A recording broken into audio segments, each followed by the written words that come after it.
Jack Harper stared at the message on his screen for the third time. His office in the Earth Embassy was quiet except for the soft hum of air filters. The message was short. Emergency Council session. Attendance mandatory. Matter of existential importance. Jack ran a hand through his gray-streaked hair. In his 2 years as Earth's ambassador to the Galactic Council, he had never seen a summons like this. No details, no agenda, just an order to appear. He pressed the comm button on his desk. "Susan, can you come in here?" Susan Mitchell walked in moments later. Tall and serious, she had been his political advisor since they arrived at the massive council station orbiting Aldebaran. "Something's wrong," Jack said, turning his screen toward her. Susan read the message, her eyes narrowing. "Very wrong. I've been hearing things, Jack. The Pellerin and Zithari ambassadors haven't been seen for 3 days. The Eridani delegation canceled all meetings without explanation." Jack stood up and walked to the window. From here, he could see the curve of the enormous ring-shaped station where representatives of 500 species lived and worked. Earth was the newest member, joining only 5 years ago. Humans were still seen as primitives, barely worth notice in the grand game of galactic politics. "Get Alan and meet me at the Earthrise in 30 minutes, Jack said. "Pack for trouble." The Earthrise was a small diplomatic vessel, not impressive by council standards, but the pride of Earth's fleet. Jack changed into his formal ambassador uniform. Navy blue with the Earth insignia, a simple globe with olive branches. His quarters were sparse. Despite his title, Jack was a former Navy pilot who preferred action to talk. His appointment had surprised everyone, including himself. Carrying only a small bag, Jack walked through the Earth Embassy. The staff looked nervous. News traveled fast on the station. Outside, artificial sunlight illuminated the broad avenue of the diplomatic quarter. Members of a dozen species hurried past, some floating, others walking on various numbers of legs. Jack still found it strange, even after 2 years. He passed a group of tall, thin Meridians with their shimmering skin, and nodded respectfully. At Docking Bay 12, the Earthrise waited, its blue and white hull gleaming. Alan West, Jack's technical specialist, was already running pre-flight checks. Young and brilliant, Alan could work magic with both human and alien technology. Susan arrived last, bringing news. "The emergency session starts in 6 hours. But Jack, there's more. There are military vessels docked in Section 8. Jack frowned. "That's against Council protocol. No military ships are allowed within 5 light minutes of the station. 3 Vorax destroyers, a Meridian defense platform, and something big from the Kroth Empire." Susan said. The Kroth rarely left their territory. Insectoid and intensely private, they had been members of the Council for centuries, but seldom involved themselves in affairs beyond their borders. "Something has them scared," Jack said, walking up the ramp into the Earthrise. "Let's find out what." The small ship detached from the station and moved into space.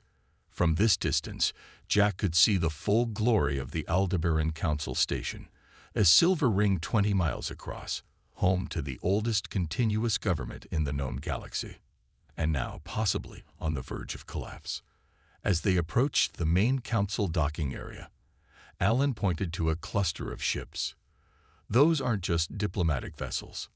Jack saw them. Sleek, dangerous craft from half a dozen species, all with weapon ports visible despite attempts to disguise them. "Susan, send a message to Earth," Jack said quietly. "Tell Director Martinez to put our forces on alert." Quietly. Susan raised an eyebrow. "You think this could affect Earth? We're hardly important enough for that." Jack watched as a massive Kroth vessel moved into view, its black, chitinous hull bristling with what could only be weapons. "Sometimes," he said, "not being important is the most dangerous position of all." The Earthrise docked with a gentle bump. Whatever waited in the council chambers, humanity would face it, ready or not. The council chambers were unlike anything on Earth. A vast dome rose hundreds of feet above them, its surface showing the real-time movements of stars and planets across the galaxy. 500 curved desks arranged in rising tiers faced a central platform. Each desk represented a species with full council membership. Earth's desk was in the back row, furthest from the center. Jack, Susan, and Alan entered to find the chamber already in chaos. Ambassadors shouted across the room at each other. Security personnel from a dozen species stood at the walls, hands near weapons. The air smelled of tension and alien pheromones. "Something is very wrong," Susan whispered. They made their way to Earth's desk. Jack noticed empty seats scattered throughout the chamber. At least 30 species were not present. The Vorax ambassador, a massive reptilian with jeweled scales, stood at the center platform. His translator broadcasted his growling speech. "The evidence is clear. The Meridian Collective has violated the Treaty of Deneb by developing quantum displacement weapons." The Meridian ambassador rose from her seat. Her voice was musical, but sharp with anger. "This is a lie. The Vorax present false evidence to distract from their own treaty violations." Jack leaned toward Susan. "Quantum displacement weapons. Those were banned 500 years ago. They can destroy entire solar systems," Alan said quietly. "No one has built one since the sickness collapse." Jack watched as other ambassadors began taking sides. Old alliances were breaking apart before his eyes. The Pellerin, usually neutral, were supporting the Vorax accusations. The Zithari were backing the Meridians. "Look there," Susan nudged Jack. In the shadowed areas behind the main seats, representatives from the Kroth Empire moved silently from group to group. The insectoid beings rarely interacted with others, yet today they seemed unusually active. A small green being approached Earth's desk. It was Nyx, a junior aide from the Gala embassy. The amphibious creature looked nervous, its large eyes blinking rapidly. "Ambassador Harper," Nyx whispered, "my people wish you to know. Something bigger is happening here. These accusations, they are not what they seem." Before Jack could ask more, Nyx hurried away. The chamber fell silent as the council elder, an ancient Tellarite whose species had founded the council millennia ago, called for order. "We will hear all evidence," the elder said. "Ambassador Harper, Earth has been silent. What is your position on these serious accusations?" Every eye in the chamber turned to Jack. Earth was the newest council member, considered primitive and unimportant. No one usually cared about humanity's opinion. Jack stood slowly. "Earth reserves judgment until we have reviewed all evidence. These are serious claims that require careful consideration." The Vorax ambassador snorted in disgust. "The humans are too afraid to choose a side." Jack kept his face neutral. "Earth values facts over fear, Ambassador." As Jack sat down, Alan leaned close. "Smart move. No one expects us to matter anyway." "That might be our advantage," Jack said. "While they fight, we watch." The next 2 hours were filled with accusations and counter-accusations. Evidence was presented showing Meridian ships near a restricted system. The Meridians claimed the images were fabricated. Other species began revealing their own grievances, old wounds reopening in the heat of conflict. Jack noticed a pattern. Each new argument seemed to draw more species into the growing divide. And always, the Kroth representatives moved quietly through the chamber. During a brief recess, Susan pulled Jack and Alan into a side corridor. "This isn't random," she said. "Look how quickly centuries of peace are unraveling. Someone wants this conflict." Jack nodded. "And we need to find out why." "Alan, can you access restricted council communications?" Alan smiled slightly. "Already working on it. Give me an hour." Jack looked back through the doors at the divided council chamber. One thing is clear. The galaxy is about to change forever. And somehow, Earth is right in the middle of it. Alan worked his magic in a small maintenance room near the Earth Embassy. His fingers moved quickly over his portable terminal, bypassing security protocols that should have been impossible to crack. Jack and Susan watched in silence. "Got it," Alan said finally. I'm in the Restricted Council Communication Network. Jack leaned forward. What are we looking for? Anything about the Meridian weapons accusation. It came out of nowhere. Files scrolled across the screen. Most were in alien languages, but Alan's translation program converted them to English. After 20 minutes, he stopped at a document. Here, the original report claiming Meridian ships were in the restricted zone. Alan pointed at the screen. Look at the data signature. Susan frowned. It's been altered. Yes, the original report was about routine Meridian science vessels in a completely different sector. Someone changed the coordinates and added the weapons accusation. Jack's eyes narrowed. Can you trace who made the changes? Alan worked for another few minutes.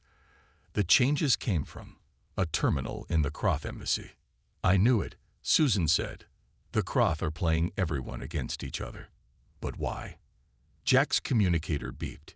It was a secure channel from Earth. He answered to see Patricia Martins, Earth's defense director, on the small screen. Her face was grim. Ambassador, we have a situation. Our deep space monitoring stations have detected multiple fleet movements across the galaxy. At least 6 major species have mobilized their warships. Jack felt cold. The Council is falling apart, Director. We've discovered the Croth Empire has been manipulating evidence, trying to start a conflict. Patricia nodded. That fits with what we're seeing. The Croth fleet is on the move too, but they're being subtle about it, positioning themselves at key jump points. This is about more than just the Council, Jack said. They're positioning for something bigger. After the call ended, Susan paced the small room. The Croth have always been isolationists. Why would they suddenly want to destabilize the galaxy? Ellen spoke without looking up from his screen. What changed recently? What's different now that would make them act? Jack thought for a moment. Earth. We joined the Council 5 years ago. We're hardly important enough to trigger this, Susan said. Maybe we are, Alan said. Last month, those survey ships found massive Element Zero deposits in our system's Kuiper Belt, resources we didn't even recognize as valuable until we joined the galactic community. Jack remembered the report. Earth had been excited about the discovery, not realizing its true significance. Element Zero was the basis for faster-than-light travel and advanced weapons. Earth's deposits were the largest found in 1,000 years. The Croth want our resources, Jack said slowly. But they can't just attack Earth directly. That would unite the Council against them. So they're breaking the Council apart first, Susan finished, getting everyone fighting each other. Alan pointed to his screen. There's more. Look at these Croth communications. They'd been sending messages to key officials in 6 different species. I think they've got people working for them inside multiple governments. Jack's mind raced. The Croth plan was brilliant and terrifying. By the time the Council station was changing. As Jack, Susan, and Alan made their way through the diplomatic quarter, they saw species gathering in small groups, no longer mixing as they had before. Security checkpoints had appeared at major intersections, staffed by guards from different species depending on whose territory you were entering. The station is dividing into camps, Susan said quietly. Jack nodded. The Croth plan is working. We need to find Dr. Zender quickly. They passed a group of Vorax officials who glared at them with reptilian eyes. Humans were still seen as newcomers, too primitive to be a threat or an ally. For once, Jack was grateful for this dismissive attitude. It made them nearly invisible. Look how they ignore us, Jack said after the Vorax had passed. That's our advantage. No one thinks we matter enough to watch closely. The Meridian Embassy was in the science sector. Unlike the grand buildings of older Council species, it was simple and elegant. Inside, the air was cool and smelled of something like mint. A tall, thin being with shimmering silver skin approached them. Ambassador Harper, the Meridian said, I am Assistant Tellier. How may I assist Earth today? We need to speak with Dr. Zender. It's urgent. Tullier's face showed concern, an expression Jack had learned to recognize despite alien features. Dr. Zender is in his laboratory. These are difficult times. Please follow me. They were led through quiet hallways to a large room filled with equipment. Dr. Zender stood at a workstation, his long fingers moving gracefully over controls. He was older than Talir, his silver skin faded to pale blue at the edges. Dr. Zender, Susan said, "Do you remember me?" Susan Mitchell from the Earth delegation. The Meridian scientist turned. His large eyes widened. "Susan, of course. My time on your world remains a cherished memory." Jack stepped forward. "Doctor, we need your help. We've discovered something about the accusations against your people." Zender gestured to chairs designed for humans, evidence of his familiarity with Earth.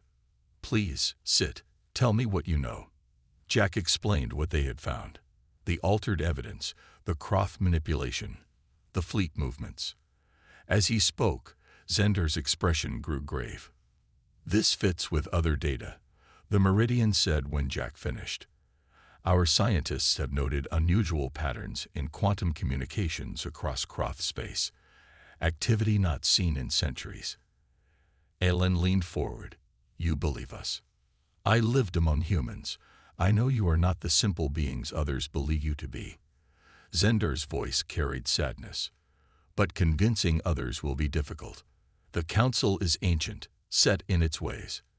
Many will not accept that they are being manipulated. We need proof no one can deny," Jack said. "There may be a way," Zender said slowly. "The Council's central archive contains all communications, unaltered. If we could access it, compare the records." Susan frowned. "The archive is restricted to elder species only." "Yes, but I have clearance for scientific research. With Ambassador Harper's diplomatic credentials and my access, we might succeed." Jack thought for a moment. "It's worth trying. How soon can we go?" "Now would be best," Zender said. "The station grows more divided by the hour."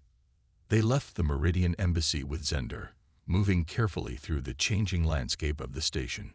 Jack noticed more security points, more armed guards. The beautiful, peaceful station was becoming an armed camp. In a quiet corridor, Zender stopped suddenly. "We are being followed," he said softly. Jack glanced back. Two Croth representatives were 20 meters behind them, their insect-like bodies moving with purpose. "They know," Ellen whispered. "Keep walking," Jack said calmly. "Act normal. We're just a human ambassador meeting with a Meridian scientist. Nothing unusual." But as they turned the next corner, Jack's heart sank. 3 more Croth waited ahead, blocking their path to the central archive. "We need another route," Susan said. Zender touched a wall panel, opening a maintenance door. "This way. There are service tunnels throughout the station. I used them for research." As they slipped through the door, Jack heard the clicking language of the Croth behind them. The hunt had begun. The maintenance tunnels were narrow and dimly lit. Pipes and cables ran along the walls, carrying the lifeblood of the massive station. Jack led the way, with Zender guiding them through the maze. "The central archive is 3 levels up," Zender said. "These tunnels connect to all major areas of the station." Alan checked his handheld device. "I'm picking up increased communications chatter. The Croth are alerting their people throughout the station." They moved quickly, hearing occasional sounds of movement in distant tunnels. The station's maintenance system was a world unto itself, with small robots and service crews from various species working to keep everything running. After 20 minutes of careful navigation, Zender stopped at a junction. "We must be careful now. The archive entrance is monitored." Jack peeked through a small vent. Beyond it was a grand hall with walls of shimmering light. The central archive, where all Council knowledge was stored. 2 Telluric guards stood at the entrance. "How do we get past them?" Susan asked. "Distraction," Jack said. He turned to Alan. "Can you trigger an alert in another section?" Alan nodded and worked on his device. Moments later, alarms sounded far across the station. The guards looked at each other, but remained at their post. "Not enough," Jack muttered. Suddenly, a new voice spoke from behind them. "Perhaps I can help." They spun around to see a human woman in the tunnel behind them. She was dressed in the simple clothing of station support staff, but her eyes were sharp and alert. "Who are you?" Jack demanded. "Catherine Doyle, Earth Intelligence." She showed them an ID chip embedded in her wrist. "I've been tracking Croth activities for months. Director Martinez sent me to find you." Jack studied her carefully, then nodded. "What's your plan?" Catherine smiled slightly.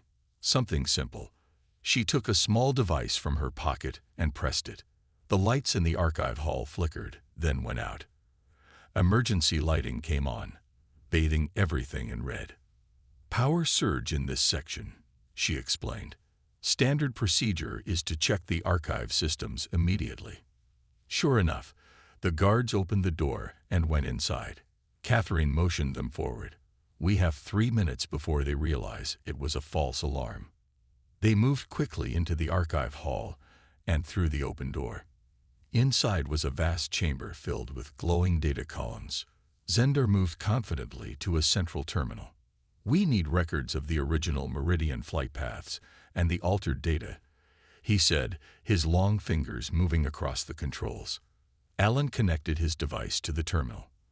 "I'm setting it to search for any communications between Croth representatives and officials from other species."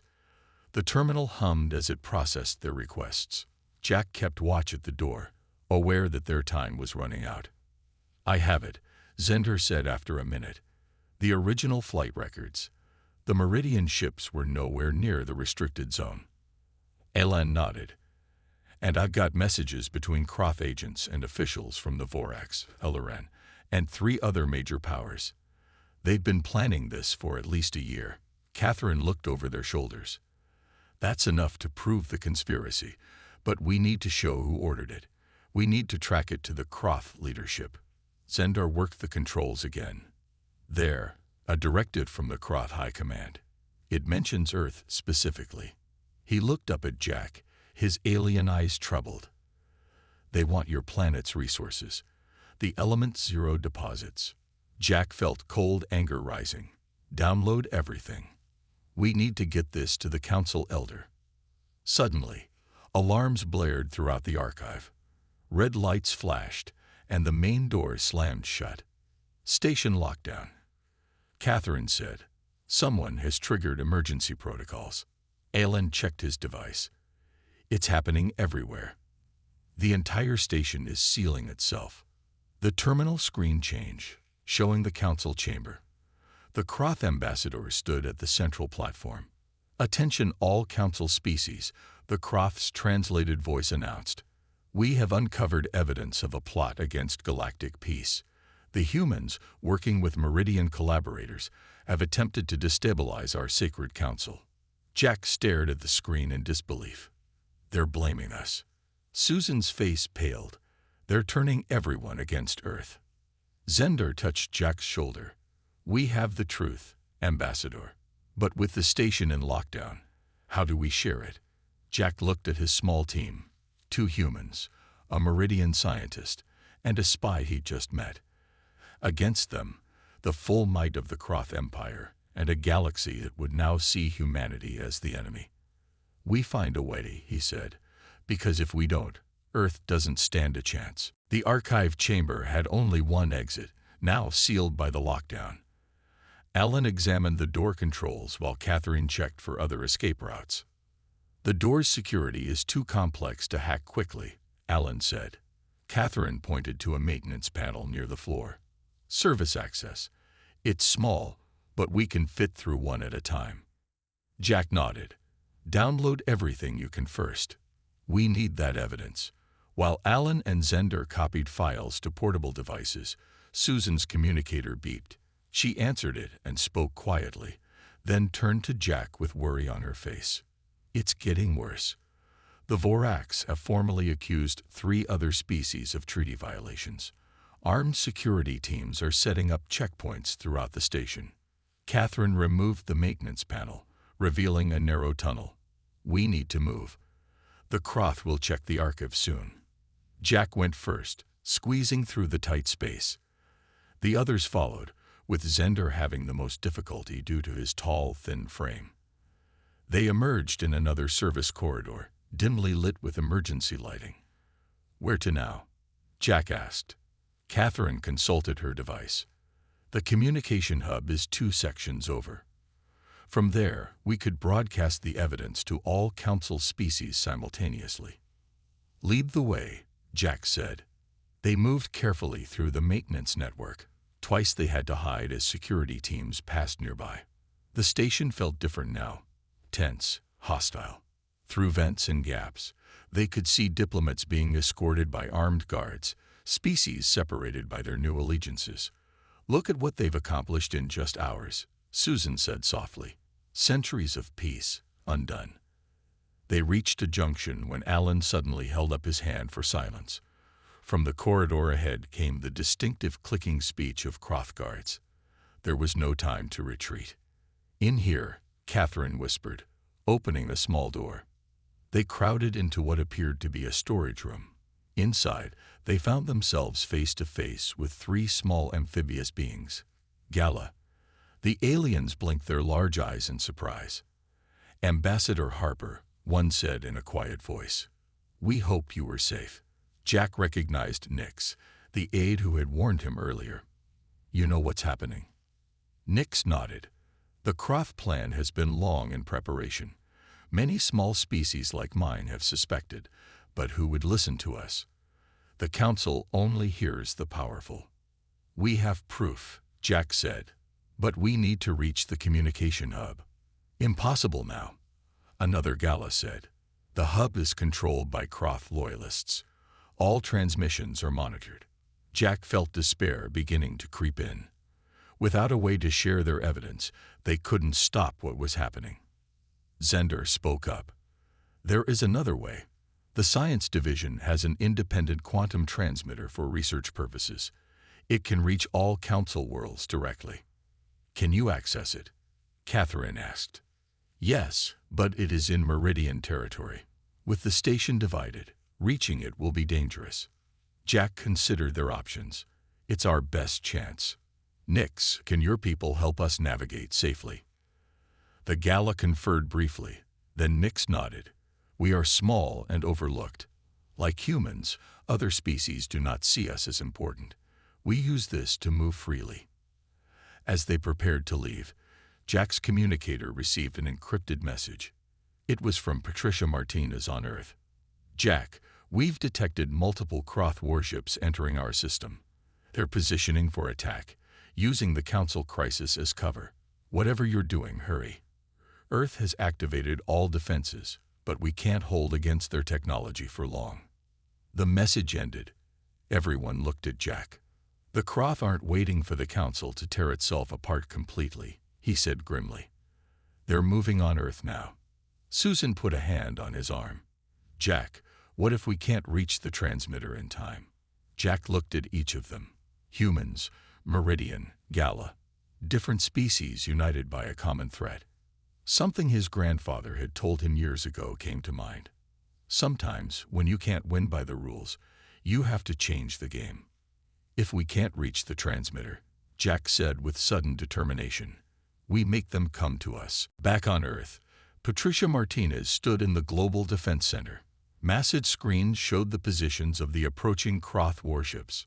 Earth's small fleet, just 20 ships, most retrofitted from exploration vessels, moved into defensive positions. What are our options? She asked her staff. General Frank Nelson shook his head. Direct confrontation is suicide. Their technology is centuries ahead of ours. Patricia studied the tactical display. The Croft ships moved with precision, cutting off escape routes from the solar system. They were being smart, methodical. What about Protocol Omega? She asked quietly. The room fell silent. Protocol Omega was a desperate plan, developed in secret after humanity discovered how outmatched they were in space. It had never been tested. It might work, General Nelson said, but we'd need to draw them closer to Mars' orbit first. Patricia nodded. Prepare it, and send a message to all ships. Hold position, but do not engage unless attacked. On the Council Station, Jack's team moved through service corridors guided by the Gala. The small amphibians knew every hidden passage and maintenance shaft. They avoided security checkpoints by moving through spaces other species considered too small or unimportant to guard. "We're approaching the boundary of Meridian territory," Nix whispered. "Security will be heavier here." They stopped at a junction where 3 corridors met. Catherine scouted ahead and returned with a frown. 6 guards at the checkpoint. Mixed species, all heavily armed. Jack thought for a moment. "We need a distraction." Ellen smiled. "I think I can help with that." He opened his device and accessed the station systems. "I can trigger fire suppressant systems in the commercial sector. That should draw attention." "Do it," Jack said. Ellen activated his program. Moments later, alarms sounded throughout the distant commercial zone. 2 guards left to investigate, but 4 remained. "Not enough," Susan said. Zender stepped forward. "I will go. I am Meridian. They will let me pass." "Too risky," Jack objected. "The Croft have labeled you collaborators with humans." "I must try," Zender said. "Once through, I can open the service door on the other side." Before Jack could argue further, Zender moved toward the checkpoint. The guard stopped him and checked his identification. There was a tense conversation. Then, surprisingly, they let him pass. "Why did they allow that?" Catherine whispered. Nix blinked his large eyes. "The news has not reached all security teams yet. The station communication system is overwhelmed." They watched as Zender disappeared down the corridor. Minutes passed. Jack began to worry. If he doesn't come back soon. A small door in the wall near them slid open. Zender's face appeared. "Quickly," he whispered. They slipped through one by one. On the other side, the Meridian section of the station looked different. Calmer, more orderly. Security was present, but not aggressive. "The science division is 2 levels up," Zender said. "We must hurry." As they moved through the Meridian section, Jack's communicator received another message from Earth. The news was worse. The Croth fleet had begun offensive maneuvers, targeting Earth's defense satellites. "They're not even waiting for Council approval," Susan said. "They're just taking what they want." "The quantum transmitter is our only hope," Zender said. They reached the science division to find it nearly deserted. Most staff had been evacuated when the crisis began. Zender led them to a large laboratory filled with equipment Jack didn't recognize. "The transmitter," Zender said, pointing to a glowing blue device in the center of the room. "It can send our evidence directly to every Council world simultaneously. No one can block it." Alan connected his device to the transmitter. "The files are ready. We can broadcast everything. The falsified evidence, the Croft communications, their plans for Earth." Jack nodded. "Do it." Alan began the transmission sequence. Progress indicators showed the signal spreading across the galaxy. For a moment, hope returned. Then the laboratory doors slid open. A team of Croth soldiers entered, weapons raised. Behind them was the Croth ambassador, his insect-like face impossible to read. "How predictable," the ambassador said through his translator. "Too late, humans. Our ships have already begun the attack on your world." Jack stood tall, facing the Croth. "It's not too late. The evidence is being transmitted right now." The ambassador clicked an order. One soldier fired at the transmitter. The device exploded in a shower of sparks. "Now it is too late," the ambassador said. "Your primitive species never stood a chance." The Croth ambassador clicked orders to his soldiers. "Take them to the main council chamber. The other species should witness what happens to those who oppose us." Jack looked at the destroyed transmitter. "How much got through?" He whispered to Alan. "Maybe 30%. Alan replied quietly. "Not enough." They were marched through the station at gunpoint. Jack noticed how other species moved aside, eyes downcast. Fear had replaced diplomacy here. The once proud council was breaking under Croft pressure. In the council chamber, many ambassadors were still present, now separated into hostile groups. Armed guards from various species stood at the walls. All eyes turned as Jack's team was brought in. The Croth ambassador took the central platform. Behold the conspirators, humans, and their Meridian collaborators, caught trying to spread lies about the Croth Empire. Jack was pushed forward. He looked around the chamber, at faces alien yet familiar after 2 years. Some showed doubt, others fear. A few showed anger, at him or the Croth. He couldn't tell. "You've all been manipulated," Jack said loudly. "The Croth created this crisis. We found proof in the Central Archive." "Lies," the Croth ambassador shouted. "The evidence was destroyed." "Not all of it," came a voice from the chamber entrance. Everyone turned. Susan stood there, surrounded by Gala. Jack realized she had slipped away during their capture. The transmission was interrupted. Susan said, walking forward, "But the Gala helped me reach their embassy. Their communication system is small but connected to every Gala on the station. They spread the truth to every embassy." The Croth ambassador clicked furiously. "This changes nothing. Our warships are already attacking Earth." A new alarm sounded throughout the chamber. The main view screen activated, showing space near Earth. The Croth fleet was visible, sleek black ships moving toward the blue planet. But something else was happening. A massive energy distortion appeared near Mars. A wormhole opened, not Croft technology. From it emerged dozens of ships. Not the sleek military vessels of advanced species, but bulky, industrial-looking craft. Earth ships. "Protocol Omega," Jack whispered. The Earth ships were mining vessels and cargo haulers, retrofitted with simple but effective weapons. They were small, numerous, and moving fast. The Croth fleet, designed to fight conventional warships, seemed confused by these unusual targets. The view screen showed the battle unfolding. The Earth ships didn't use advanced energy weapons, but thousands of kinetic projectiles. Simple metal slugs accelerated to near light speed. Against shields designed to stop energy weapons, they were devastatingly effective. "Impossible," the Croth ambassador said. The council chamber was silent as they watched.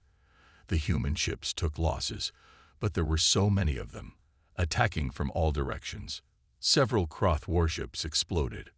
Others began to retreat. The council elder rose from his seat. "I have received confirmation. The evidence provided by the humans is authentic.